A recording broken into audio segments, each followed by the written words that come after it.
Today we know that the beautiful, complex interactions within the brain can be upset by the tiniest chemical changes. Changes caused by emotions, environmental pressures, and stress. These minuscule changes can lead to significant shifts of behavior.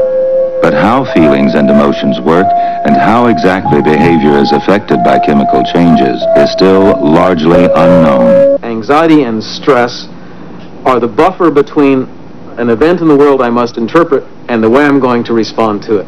In all probability, what stressful stimuli do is they don't produce any qualitatively different responses in the brain. What they do is they change the quantity and balance of the ongoing responses that are occurring. Stress is not some physical event which occurs to the animal or to the human. It is, in fact, that is a relatively minor part of the stress event. It sets the stage for the stress response. But the stress response is going to be critically determined by the nature of the environment in which that physical stressful stimulus is embedded and what the organism can or cannot do in response to that stressful stimulus. In the animal kingdom, stress reactions are essential for survival.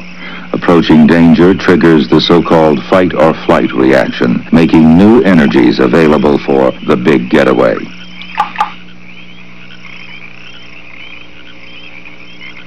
Under stress, a neurotransmitter is released by the hypothalamus, which causes the pituitary gland, the adrenal glands, and the locus coeruleus to release chemicals which keep the organism in a constant state of excitation.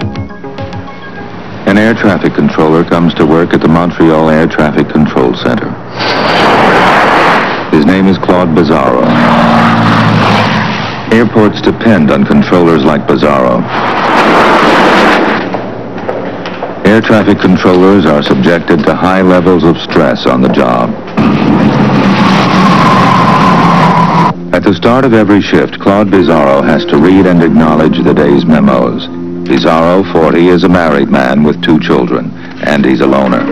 Already, the inevitable routine has set up a conflict between his feelings of independence and the knowledge that he'll be spending several of the next hours, an hour on, an hour off, earning his daily bread in a large, windowless cavern.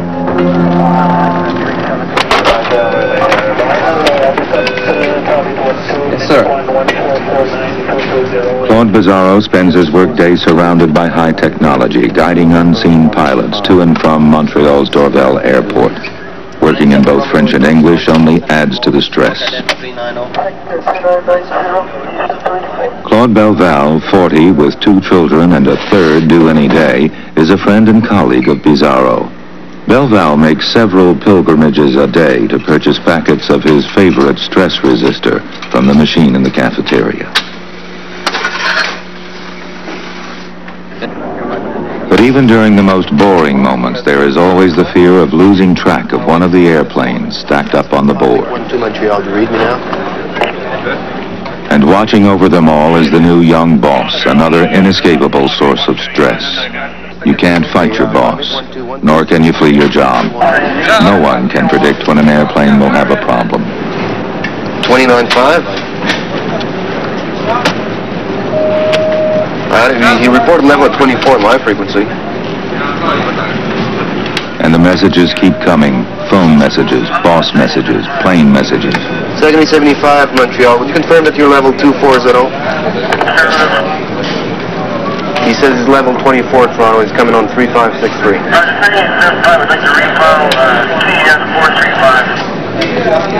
Roger, 7075, call to the Toronto Center now, frequency at 356.3, and go ahead, you're passing the radio from Val-d'Or TACAN, please. Unrelenting low-level stress keeps the messages from the limbic system flowing to the frontal cortex. The physiological reactions to stress are kept constantly at a low boil. In the world of the air traffic controller, the constant stress means that the locus coeruleus is frequently active, releasing the neurotransmitter norepinephrine in the brain. fight or flight signals move ceaselessly from cell to cell. As more messages cross the synapses, the brain is activated again and again, keeping the organism revved up for fight or flight. Well, I get stomach problems, yes I do. Maybe not ulcers, but I get very often gastritis, and I'm sick. My stomach is sick. There certainly are the physiological responses which would lead to ulcers, heart disease, and cancer. One gets to a place under that kind of severe, prolonged stress that your normal regulatory mechanisms are unable to cope with the demands that you're putting on them. If stress is prolonged, if the brain has no chance to renew itself, the initial adaptation of the organism can be followed by exhaustion, disease, and even death. The unceasing alert signals from the limbic system eventually overwhelm the frontal cortex. The ability of the locus ceruleus and the rest of the stress network to cope is exhausted. The balance between the limbic system and the cortex goes to pieces, leading to erratic behavior. Now, finally, the radar comes back on. All the airplanes are still in the air. The ability of the cortex to communicate with the limbic system and, in fact, with the rest of the brain in an ordered manner depends critically on inhibition. Otherwise, you get random messages firing off at once. It was getting out of hand. The radar failed on me, and I had a few aircraft that I was using radar separation, and all of a sudden I couldn't use it anymore because no more radar. Bell Valve survived the intense stress of his radar crisis, largely thanks to a neurotransmitter called GABA. GABA inhibits cells from firing, diminishing the excitatory messages reaching the frontal cortex. What GABA seems to be able to do is to lower the excitability level of the cell that's about to receive incoming information. But if the stress is prolonged, GABA's ability to block the passage of messages decreases.